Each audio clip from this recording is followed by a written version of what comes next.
This is Jump and Shoot playing Soldier Boy Tell 'em non-verbal edition, and I am too tired to do anything today. So I guess I'm playing a little bit of. When I say I'm too tired to do anything, I'm too tired to actually play more of what I was playing. Too tired to edit. Too tired to draw. I'm out of content to watch for the weekend, and I'm just I want to get this out because this has been on my mind all weekend.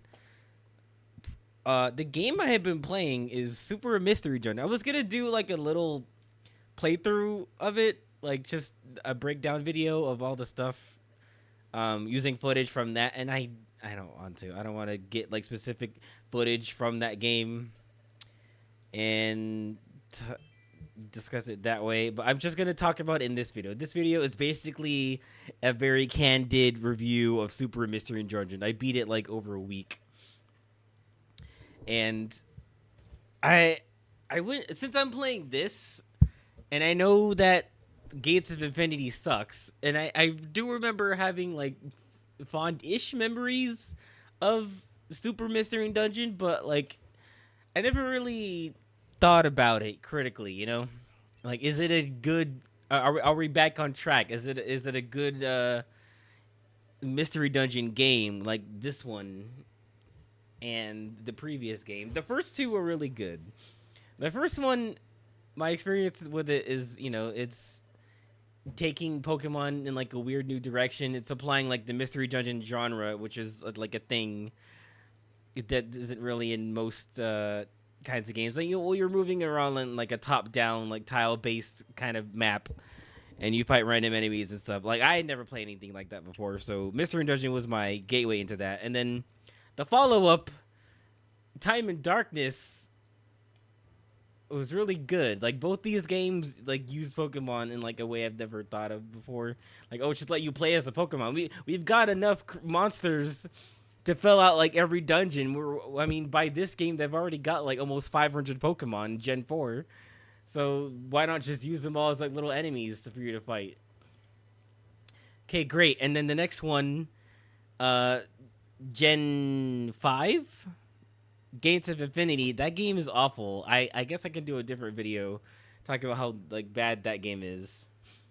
And I always thought that like Super Mystery Dungeon was considered the apology. Like, oh, we're sorry about whatever the hell that was. You know what? That game had like just so much stripped stuff from what makes the series like fun. And Super Mystery Dungeon kind of gets back on that, but there's still some things missing and just features that aren't really missing, but are changed arbitrarily, and it messes up like the flow of the game, in my opinion. So, okay, so Super Mystery Dungeon. We start off on a good start. You got the quiz, the classic quiz. You answer a bunch of questions. Would I piss in the urinal at somebody's funeral? Urinal on a funeral, you know, stuff like that. Would I steal my best friend's dog? Stuff like that. And then you end up being, I don't know, Machop or Skitty, something like weird like that.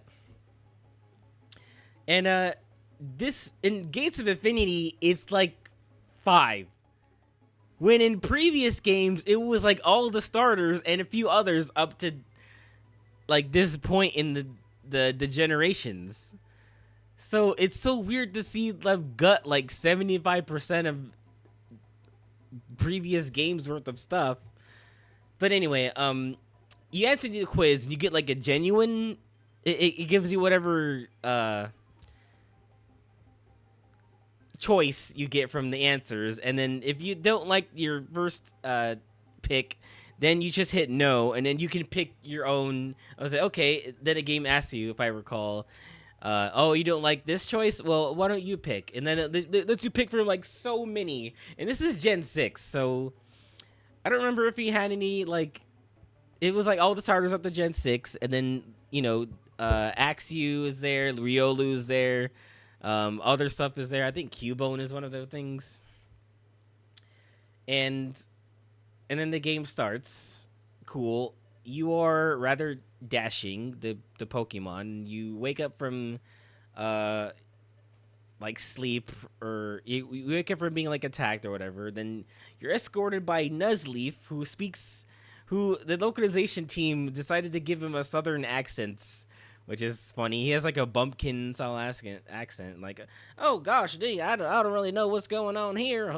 He's got like a bunch of apostrophes and ends, words that end with the letter N in there. Oh, I was harking or thinking of wrecking it, baking the working, and shaking it, like, I say. Yeah, he's pretty much Foghorn Leghorn. And then you go to the first Pokemon town. I'm just gonna breeze by the story real quick. You go to the Pokemon town. You start getting to know the people. You start going to the Pokemon school. There's like a Pokemon school in there. There's other students. I think you spend like a long time here. It's kind of like the beginning village, I guess. And there's like 3 or 4 chapter bosses here in the school area. And then you start going to the dungeons.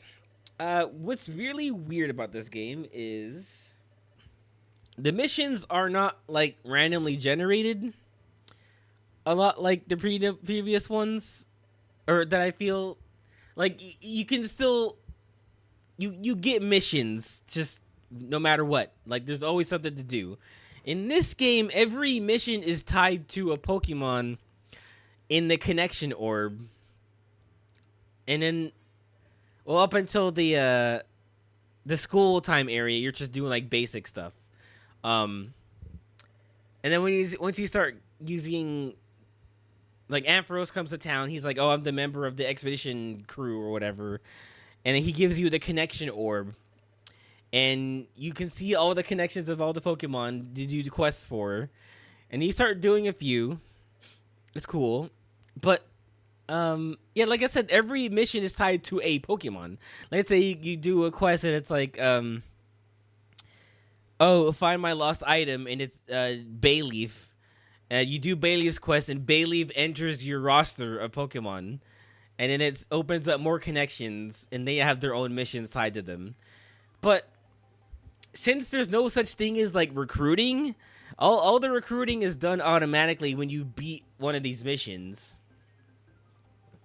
So, considering, you know, by Gen 6, there's, like, what, 700 Pokemon? There's a finite amount of quests to do in this game. And I think that's pretty strange. Like, the beauty of, you know, Mystery Dungeon is that it feels random. And, you know, I guess when you get to the dungeons, it is kind of like roguelike style game. But for the content, like the stuff that you do, that is like pretty much set in stone. And that, I think that's bizarre. Fast forward, you start going to different villages, and the plot is some Pokemon are turning into stone mysteriously, and nobody knows what's happening. And then you fight a few bosses. The game is short. Like the chapter boss lineup is just one row, when in, you know, previous games like this one, it's like 2 rows of like, maybe 1 row of like the main story, and then the bottom row is like a bunch of post-game stuff for you to do.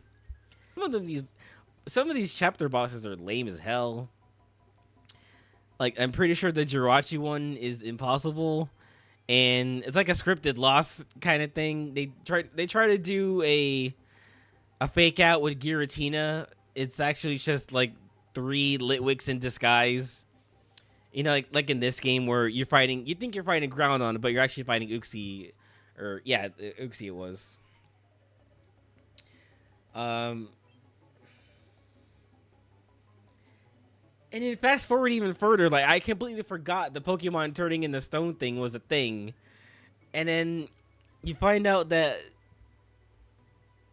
like hatred and malice and in general has like festered into this energy that Yveltal just pops out of nowhere. Like he's not built up to at all.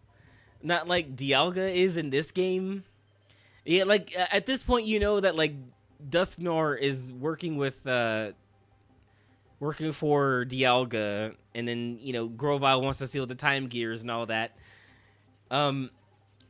There's not much you know what the fuck is going on in Super Mystery Dungeon until like the very end. Yeah, like towards like 75-80% of the game in Yveltal just pops up out of nowhere and says like, I am hatred and malice manifested. I'm going to take the life out of everything, and that, and then Nuzleaf betrays you. There's like 7 betrayals at the end of this game because this game doesn't know how to make like good plot twists. Nuzleaf is actually a bad guy. He's working with Yveltal to turn people into stone. There's the scripted moments in the game where you and your partner temporarily evolve. I don't get what that's about. You don't get experience during those times, and I'm just, oh god, I'm getting ahead of myself. But the game ends in a cool way. You have to go to the Tree of Life to restore everyone's life force. There's a cool like animated like cutscene where all the flying legendary Pokemon. Oh yeah, also Yveltal's like targeting specifically legendary Pokemon. I don't know why.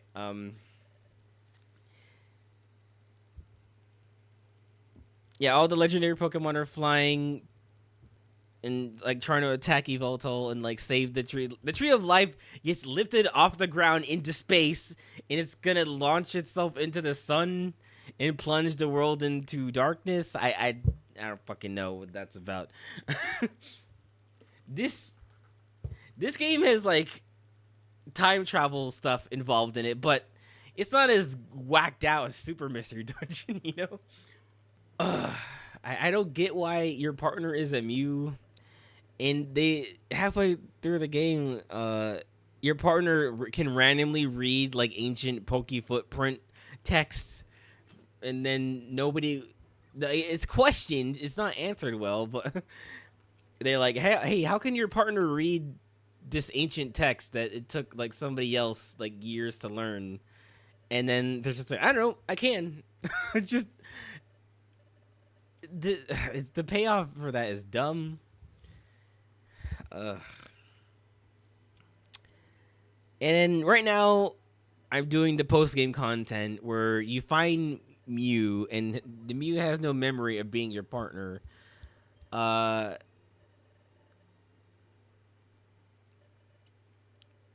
It didn't even end in like a post game boss. It was just a series of other dungeons and then a cutscene, and then your partner comes back. It's like Kingdom Hearts bullshit where Mew is like dying, and then you find out Nuzleaf is back and says, I'm sorry, but I have to kill Mew to restore balance to the world, even though we already saved everyone. We already saved the Tree of Life. We already did a bunch of stuff, but like, no, a Mew has to die for some arbitrary reason. And then by some miracle, your partner's soul pops out of the Mew, and now they're 2 separate entities. Like, what is this? What the fuck is happening? And now I'm here. And then, but okay, so here's the thing. The game's, now I'm getting into critical mode. The game's pacing is horrendous. Like, in this game, in Swears of Sky, you get to do like a few missions, and then before the next story beat, and then you even know like, oh, okay, the next dungeon is a like a story dungeon. So if you do this one, you will progress. You can do other missions in the meantime in case you want to grind for items or something. But like in Super Mystery Dungeon, the game takes a step forward every single mission, so you aren't getting the experience and building up your inventory like at all very well. and it's going so fast. And then by the time you get to like a boss, you just like you get destroyed. It's like, how am I supposed to get through this if I'm not able to get the experience necessary to do anything? And then notoriously, like the polyrath boss is really hard because it's three fucking polyraths, and you're just like your partner and maybe one other person. Ah, God. Anyway, you finish the game at like level 25 or 6. I finished the game at level 27. So you're in that range of like once you cut back from the post game, like you're still underpowered as hell. If you try to Oh, here's another thing. While I was playing this, I realized that the earlier dungeons are suddenly hard as balls. Like whenever I go do a quest to try to get some experience or money or items or whatever, it happens to be like at an older dungeon. And I go in there and everybody is murdering me. Like I thought this was like the first or second dungeon. Why is everyone killing me so bad? And I find out that like the game difficulty scales with you for no reason at all. But my theory is that like since the game is paced so fast, in order to catch you up on experience, they have to make everything like hard the next time you visit. And it's just like, why? Okay, see, like I'm level 27 now. This is like I think like the middle of the game at least. There's still a lot of stuff to do. Oh god. But you do kind of feel like pretty helpless at the end of Super Mystery Dungeon, where like everybody is just killing you left and right. Anyway, that's my main gripes with the story. Mechanics wise, I'm not a huge fan of the fact that like for certain Pokemon they can't go with you on consecutive missions for some reason. Like they explain it in the game as like, oh, why did you do that? They explain it in the game as, oh, sometimes Pokemon might have something else to do today, so they won't want to go with you the next time.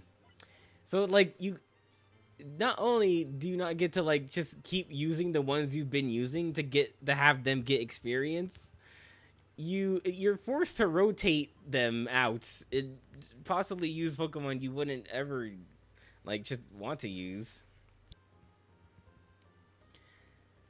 And also, by the time you finish the game, you're not, and you do all the post game stuff to evolve. You're not even like I said, you're finished the game at like level 20 something, so you can't even fully evolve yourself at the end of the game, which is like a cool reward. Like I'll probably make it to like 35 or 36 before this game is over in this one, but like in Super Mystery Dungeon, you won't be able to. Okay, so more mechanics. Teams are weird. Like I said, they can't join you on consecutive missions, but all the time you can only bring 3. Where in this game, I also obviously have 4 slots, and I can bring that many people if I want to. It is like harder to manage, but you do feel more like a squad when there's like 4 of you instead of just 3. And then the way the missions work, every time you beat a mission, that Pokemon joins your roster, like I said. But so you have so many Pokemon joining you automatically, that gets hard to keep track of because you can't name them either. They just join your roster and they're just there. And you don't get attached to them as much.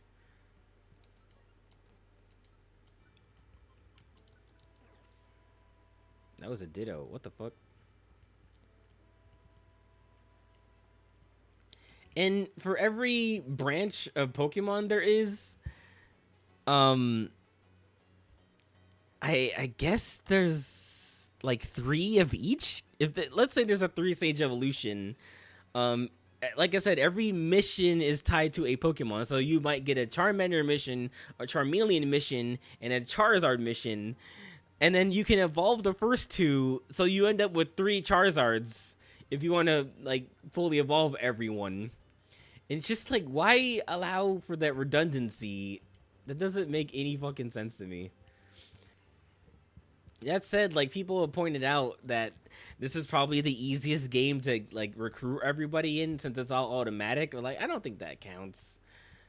Like, sure, in this game it's hard. You would have I think you have to get like the friend orb, or there's ways to guarantee it if you play it right. There's like the friend orb. You can get your IQ up so that you friend people better. This game, I remember, like, it takes multiple chances of fighting a legendary at the end of the dungeon to actually recruit them. Um, let's see. I can't deal with you right now. Oh God, you just put him back here. And there's some good stuff in here. This is the kind of stuff that I wish they would just add to the game without having to change the way everything else works. Okay, so there's looplets, where they kind of replace all these bands, or yeah, all these scarves and bands. Um, Throughout every dungeon, you'll find that little what do you call them? They start with the E. You find that little jewels in every level, and you can like every looplet has like a slot that you can with some kind of perk that you can equip onto the band the item, and they basically buff you can use them to buff your stats throughout the whole dungeon, or you can take whatever ability is attached to that thing, and those things can stack. That is pretty cool. Um, there's like team attacks that work better now. Like, you can, if you're in a squad of like 3 to 4 people, then you can press like a button to just surround that one enemy and just fuck their shit up.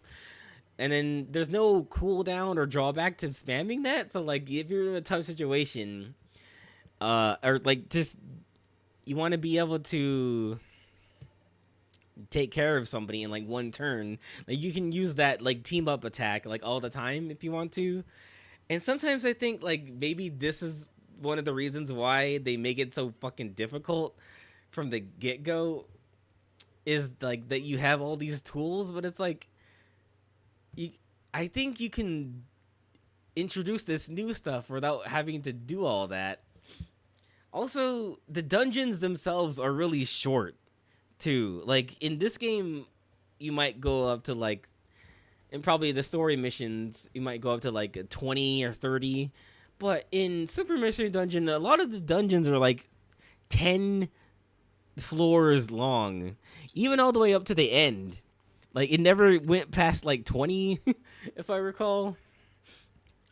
And it's too generous with the like the breaks here. Like here, I don't remember how many floors I just did, but it must have been like 10. But in Super Mystery Dungeon, it'll be like, okay, that was 5 floors. Do you need a break? It's like, okay, you don't need to do it that hard. And then that happens in like almost every dungeon too. It's like, okay, it's been 3 floors. Do you want a break? Do you want to eat a snack? Do you want to get something? It's like, just, and you don't get enough experience going through that, like, through them like that. I want to eat. I want to take some of these. Wait, I have too much shit going on. Like all these dumbass bows. Oh, I'm confused. Like in Super Mystery Dungeon, it's R to select multiple items. In this game, it's L for some reason. Maintains attack. I don't care about that. I want to put away the stick. I want to put. You can't put that away, but I can't get. What's his name to use recycle? So now it's just sitting in my inventory. I want to put away the box. There you go. I would like my reviver seeds. I'm gonna leave that I'm gonna leave that thing in there. I'd say I can't use any of these. So I'm doing the post game and I'm just getting fucked up. Like I just wanted to see like what there was to do after the end of the game at least. Um, Speaking of, I forgot that the final boss is a cross between a Kirby final boss and the end from Sonic Frontiers.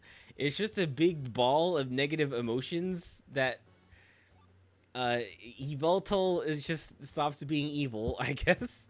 And he's like, "Oh, the whole that was on me is over now. It was actually this big ball right here the whole time that caused me to be evil, and it's like responsible for all the. It's like the manifestation of all the hate and negativity in the world. It's like I see where you're saying Super Pokemon Mystery Dungeon for the Nintendo 3DS, but is this really the game series to do that kind of message or have that kind of villain? Like you can just have like a Pokemon be evil, you know?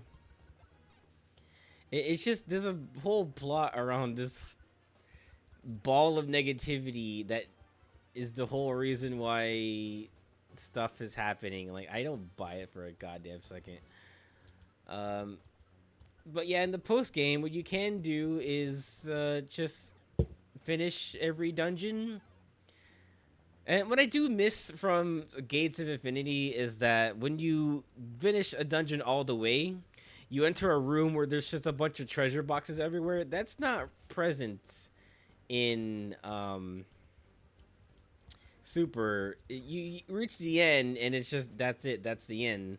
That was like an added thing that like was like a good incentive to reach the end even after you beat a mission, because usually after you beat a mission you have the option to leave or stay. It's like, well, now I kind of want to stay and keep going. Like I kind of like that. If you want to keep playing, can I attack you? That's okay. Ghost Pokemon are fucked in this. They can attack you from the walls, but you cannot attack them. There you go. Get his ass. Okay, can I switch with you? Yes, I can. I thought that was only a 3DS thing. So you can. There's a bunch of dungeons that open up through each connection orb, and it opens up. Or there's actually what's kind of cool is that there's multiple islands, or there's multiple like towns. Like this game has the main town, and so do previous other games. They just have the one main town. Super Mystery Dungeon has like 5, and they each have their own sets of dungeons. So like that, okay, that is good content adding your stuff you're adding there. But like, gosh dang, if like the ways you play that game aren't annoying as shit, because you can't just keep your team and just go through the whole game like that. You're like I said, you're forced to rotate everybody. Sometimes there's like a bonus experience set of Pokemon where like only they get times 3 experience. I thought it was applied to the whole party, but it's not. It's just, oh, this Pokemon is getting extra experience today. It's kind of dumb. Yeah, you can fight. You can go to each dungeon that has a legendary attached to it, and then try to reach them.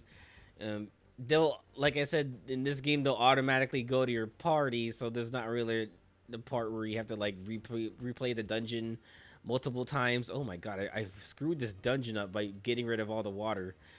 What's my belly? Gotta get that apple.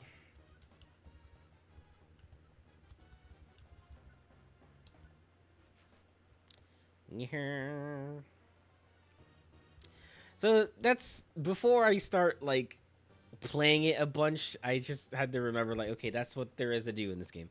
You can evolve yourself.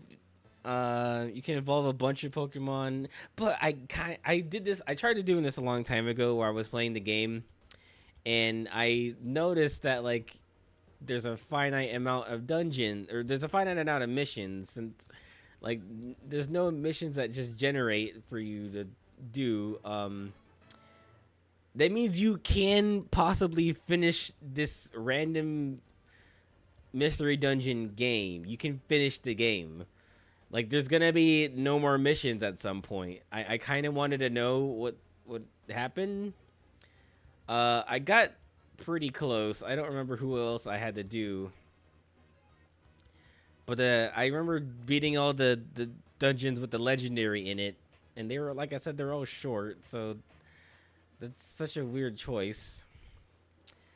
But overall, it's, gosh, I think I would rather play this like I am now. I think I would rather not play Gates at all ever again, and I think I would rather play the first Rescue Team DX, like the remake. I would rather play that too. That game handles its mechanics more, and it kind of goes back to, like, this style of game, but with a few added stuff. It's like that's how they should have approached each new game. Like, keep the style of it consistent, and then you can add new mechanics on top of that. Like, I think this, if they made the next game Gates of Infinity like this, but they wanted to add this, maybe the at least the team attack stuff. Not so much the mapless dungeons where sometimes you walk inside of a dungeon and it's just like a free roaming thing. It's not like tile based like this, for you to really plan and strategize around. And I really don't like the random dungeon crap. Like, let's say you're doing a mission and you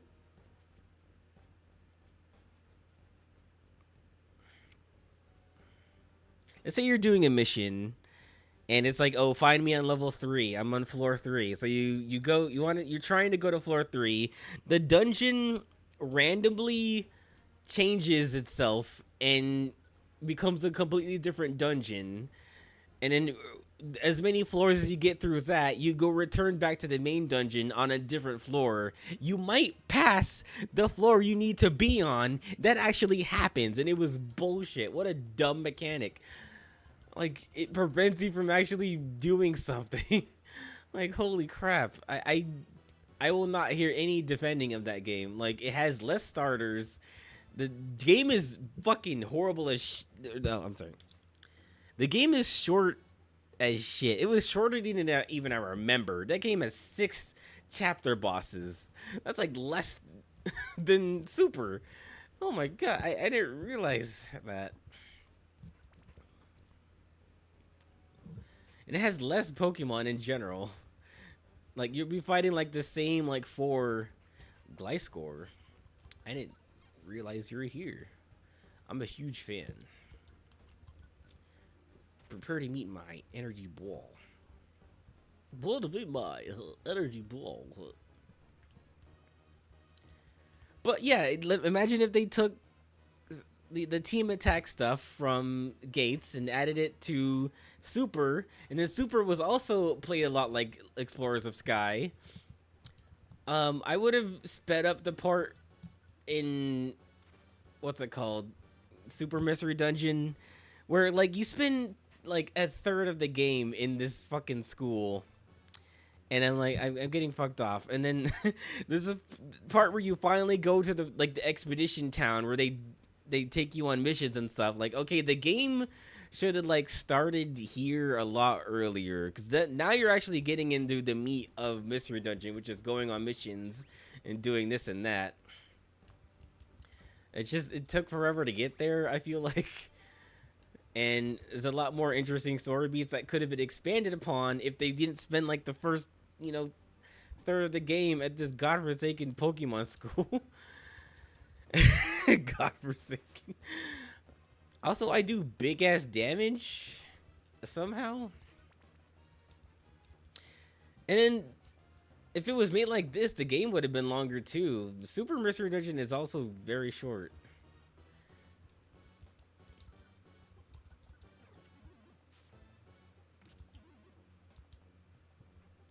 And there's just so many opportunities like it could have built upon itself, but they changed a bunch of stuff that were just fine, like for no reason. And my conclusion about Super and even Gates is that like it falls into the Nintendo sequel trap of whenever they have like 2 great games in a series, the third one is usually the weird one. And they have like the blueprint of what makes these games like super appealing and popular and like very fun to play. And then for the next one they just go like, no, we gotta make the next one different. Like we're just gonna repeat ourselves and make another good one. It's like the Paper Mario syndrome, you know? That's exactly how I feel. Like, yeah, Paper Mario 1, which is establishes it's different from the Super Mario RPG, and this was before Mario and Luigi RPG. So like it's a different kind of Mario RPG. It sets up like you use it's like turn-based style gameplay. You do a lot of button prompts to do your attacks. Um, Different from Mario RPG where you just like do timed presses, but there's like a partner system. There's badges. I think they introduced badges in 2. I didn't play 1, but I know that they work the same. Um, there's usually a story. No, there's a story about like new villains and new sets of characters. All the different like races of Mario enemies are fun to see. Like they have like really good, cool concepts and designs of stuff.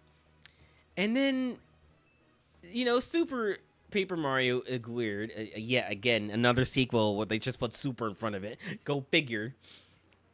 Super Paper Mario is weird, but it has the same energy of the story and characters that I kind of don't mind it. But the battle system is a fucking joke if it's not like the RPG system, because you could just jump on stuff forever and you don't really get punished for that. um, but then the next theme after that is Sticker Star, which guts the characters, changes the battle mechanic in like a really counterintuitive way. Like it's notorious for like having a battle system where you need to collect your jump stickers so you can do jump attacks, and your hammer stickers so that you can do hammer attacks, and then you're just consuming attacks, and then you might not finish the battle in time, so you just have to run and then go back out and look for more stickers, and it's just you eventually just have to avoid fights, and it's like, why did they fuck up these things about Pokemon Mystery Dungeon? I mean this for both things, not just Paper Mario, but like as soon as the Gates of Infinity and Super Mystery Dungeon come out, I'm like, why did they fuck both of these up for absolutely no reason? Like if they want to add a new feature or mechanic, like okay, great, like build upon that. Don't reinvent the wheel. Like you already have like a good game series going for it. Like people already know what they like from these games. The Mystery Dungeon, at least, rather. They like, you know, taking a quiz and getting assigned a Pokemon, and then they like recruiting team members by beating them. And then the story is usually like pretty good, and then they just kind of like start shitting the bed. And usually this stuff I feel is in the, I don't know anything about like game design, but I know like how the next game should be. If I really like a game, like okay, do that, and if you want to do more, let's add it in organically. You know, let's not just like change stuff for no reason. For the sake of being different from the previous one. And that's kind of what the director of, I think some developer on Paper Mario, that like that's what his excuse was, is that, well, we know that people like the first few Paper Mario games for being RPGs, but you know, it's never really been that. So this justifies us like going in weird fucking directions in the next few games. And it's just like, oh wow, you actually don't know what makes these games appealing. The games that you make, you don't know what people like about them. So this stuff you just don't care about. Like, oh man, that's how I feel about Mystery Dungeon.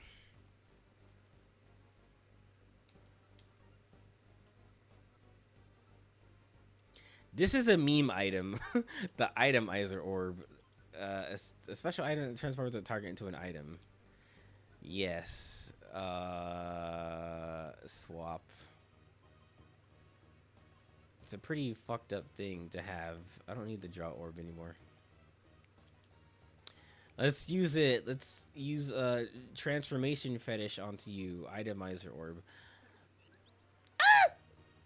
He became energy ball. That is kind of gross and that's kind of gruesome, actually. You know, I would love to see like the next mystery dungeon game, like take the good bits from each one and not just like fuck up the whole thing. Like I kind of like the pacing of the first two games, and I like the team attack stuff from Gates of Infinity, and I like the Emera stuff and the looplet rather stuff from that game. Die from that. And I kind of like the convenience of some of the stuff in the newer games, like pressing L to bring up your moveset and everything is assigned to a button. Like, that's good.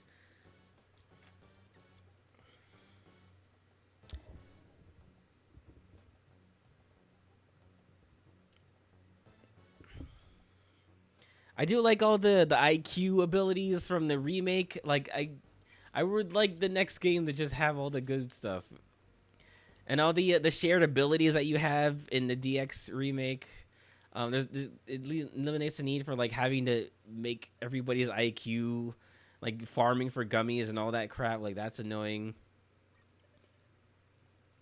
But here we are performing for you. It's all the lights. The future really is a world of darkness. The cluster of lights is beautiful, but those lights, isn't that the stock, eh? The stocks. Oh yes, the stock market. You're not gonna like what's happening over there. Hey, Chixie. The great Dust Noir saved us more than once. He taught us many things too. That's why I really looked up to Dust Noir. The great Dust Noir. The great it is I, the great Dust Noir. And I'm reviewing. Today I'm reviewing Help, I'm a Fish. Even after all this, I still can't believe it. I don't know what to believe anymore. My head feels all messed up. Chixie, Stinky. Chixie and Stinky.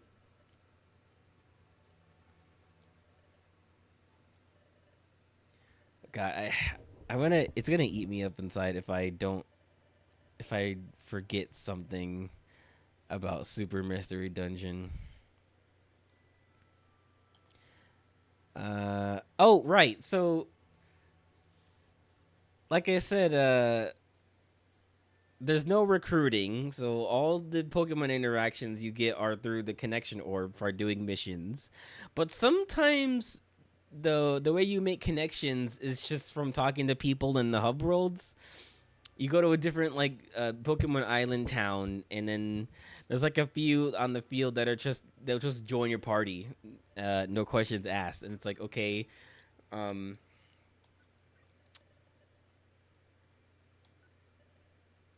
that means that there's even less than the missions that I thought there were, because that means that there isn't really a mission tied to literally every single Pokemon, since some of them are just on the hub world. So that means there's even less than that.